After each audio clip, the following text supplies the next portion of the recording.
গর্ভবতী মায়ের প্রত্যেকটি ক্রিয়াকলাপই গর্ভের বাচ্চাকে মারাত্মকভাবে প্রভাবিত করে। গর্ভবতী মা হাসি খুশি থাকলে সুস্থ সন্তান জন্ম দেওয়ার সম্ভাবনা যেমন বেশি পরিমাণে বেড়ে যায়, তেমনি গর্ভবতী মা বিষণ্ণতায় থাকলে সন্তানের প্রতি তার এতটাই প্রভাব পড়ে যে অসুস্থ সন্তান জন্ম নেবার সম্ভাবনা বেড়ে যায়। শুধুমাত্র অসুস্থ সন্তান জন্ম নেওয়ার সম্ভাবনাই বাড়ে না, পরবর্তী জীবনে এই সন্তান নানাভাবে ক্ষতিগ্রস্ত হয়, যার ফলে তার জীবনটাই দুর্বিষহ হয়ে ওঠে। গর্ভাবস্থায় কান্নাকাটি করা, বিষণ্ণতা, মন খারাপ করে থাকা কিংবা পারিবারিক কলহ, এই সমস্ত বিষয়গুলো গর্ভবতী মাকে খুব কষ্ট দিয়ে থাকে।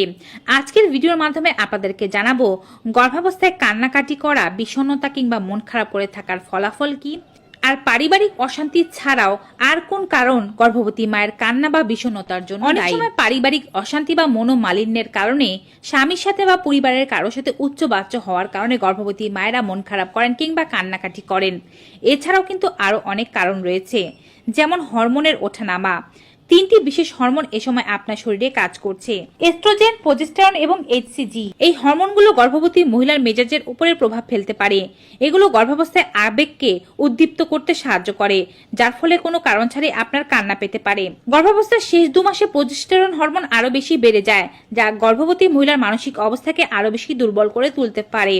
এছাড়াও রয়েছে স্ট্রেস। আপনি গর্ভাবস্থার সময়টাকে যতই ভালোভাবে পার করার পরিকল্পনা করুন না কেন, স্ট্রেস আপনাকে উকি দেবে। আপনার শারীরিক ও মানসিক স্বাস্থ্য, অনাগত সন্তানের সুস্বাস্থ্য, পারিবারিক উত্থান পতন, সম্পর্ক ইত্যাদি কারণে আপনার স্ট্রেস তৈরি হয়। এছাড়াও আপনার যদি বড় সন্তান থাকে, তার কারণেও আপনার স্ট্রেস তৈরি হতে পারে, যা আপনার মন খারাপ বা কান্নাকাটির কারণ হতে পারে। প্রায় গর্ভবতী মহিলাদের মধ্যে এ সময় স্ট্রেস মার্ক বা প্রসারণ চিহ্ন দেখা যায়। এগুলো সাধারণত সময়ের সাথে সাথে ম্লান হয়ে যায়, তবে প্রথমবার এগুলো সৃষ্টি হলে এগুলো সহজে ভালো হতে চায় না। অনেক সময় গর্ভবতী মহিলারা শারীরিক সৌন্দর্য নষ্ট হওয়ার কারণে বেশ মন খারাপ করেন। গর্ভাবস্থায় বিষণ্ণতার আরও একটি কারণ হচ্ছে অস্বস্তি লাগা। গর্ভাবস্থায় শারীরিক অস্বস্তি তো থাকেই, এগুলো গর্ভাবস্থায় আপনাকে ফিট থাকতে দেয় না। স্বাস্থ্যকর থাকার পরেও আপনার ব্যথা বেদনা এগুলো থেকে যায়, ঘুমাতে পারেন না, অতিরিক্ত ওজন, চলতে ফিরতে সমস্যা, এগুলো আপনার চোখে জল এনে দিতে পারে। এছাড়াও দুটো গর্ভধারণ পাশাপাশি হলে একটি ছোট সন্তানকে সামলিয়ে নিজের শারীরিক অবস্থাকে কোপ আপ করতে গর্ভবতী মহিলারা খুব বেশি হাঁপিয়ে পড়েন, যার ফলে অনেক মহিলারাই কান্নাকাটি করেন। এ সময় জামা কাপড় মাপে হয় না, আগের জামা কাপড়গুলো আর আপনার হতে চায় না, শরীর বেশ ফুলে গিয়েছে, সামাজিকভাবে হয়তো নিজেকে আপনি ফিট মনে করছেন না। এই ওজনটাকে কিভাবে কমাবেন তা নিয়েও আপনি দুশ্চিন্তায় রয়েছেন, যার কারণে অনেক গর্ভবতী মহিলারাই কান্নাতে ভেঙে পড়েন। আবেগপূর্ণ কোনো কিছু দেখলে এ সময় মহিলাদের মধ্যে আবেগ অনেক বেশি কাজ করে, পিতা মাতার কথা মনে পড়ে। এছাড়া অনেক বিষয়ের জন্যই তারা কেঁদে ওঠেন। আগের কোনো স্মৃতি মনে করে তারা হঠাৎ করে কেঁদে উঠতে পারেন। আশেপাশের কোনো মানুষ বা বিশেষ করে আপনার স্বামী যদি আপনার শরীরে স্ট্রেচ মার্ক অথবা ওজন নিয়ে কোনো কথা বলে থাকেন, সেক্ষেত্রে আপনি অনেক বেশি আবেগী হয়ে উঠতে পারেন এবং এটি আপনার কান্নার একটি বিশেষ কারণ হতে পারে। গর্ভাবস্থায় যে মাসে যে ধরনের পরিবর্তন আসা উচিত, সে ধরনের পরিবর্তনগুলো যদি আপনার দেহের মাঝে না দেখা যায়, এটি আপনার চিন্তার একটি কারণ হয়, যার ফলে আপনি দুশ্চিন্তায় পড়ে যান, আবেগ চলে আসে, বিষণ্ণ থাকেন এবং কান্নাকাটি করতে পারেন। এছাড়াও প্রসবকে অনেক মহিলারাই ভয় পান। প্রসবের তারিখ যত সামনে আসতে থাকে, গর্ভবতী মহিলারা তত বেশি ভীত হতে থাকেন। প্রসবকে মনে করে অনেকেই স্ট্রেসে থাকেন, বিষণ্ণ থাকেন, এমনকি কান্নাকাটিও করেন, কারণ এই শ্রম বা বেদনাকে অনেকেই ভয় পেয়ে থাকেন। যদিও এতে ভয় পাবার কোনো কিছু নেই, প্রত্যেকটি নারীকে এই শ্রম বা বেদনার মধ্যে দিয়ে যেতে হয়।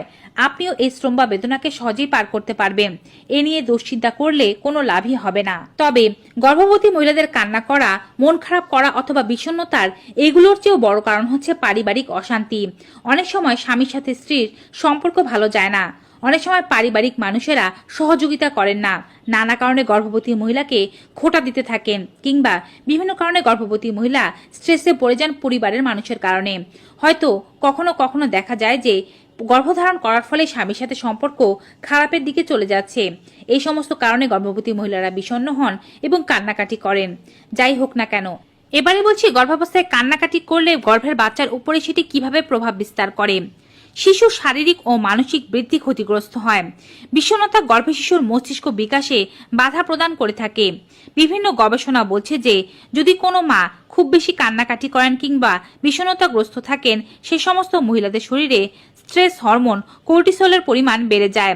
এই হরমোন কর্টিসল গর্ভফুল বা অমরাপ ও প্লাসেন্টার মাধ্যমে শিশুর কাছে পৌঁছাতে সক্ষম, যার ফলে গর্ভে শিশুর মস্তিষ্ক বিকাশ ক্ষতিগ্রস্ত হয়। পরবর্তী জীবনে শিশু বিকলাঙ্গ বা প্রতিবন্ধী হয়েও জন্ম নিতে পারে।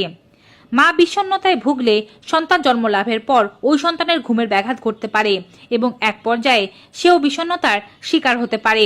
তাই মাকে অবশ্যই সতর্ক থাকতে হবে।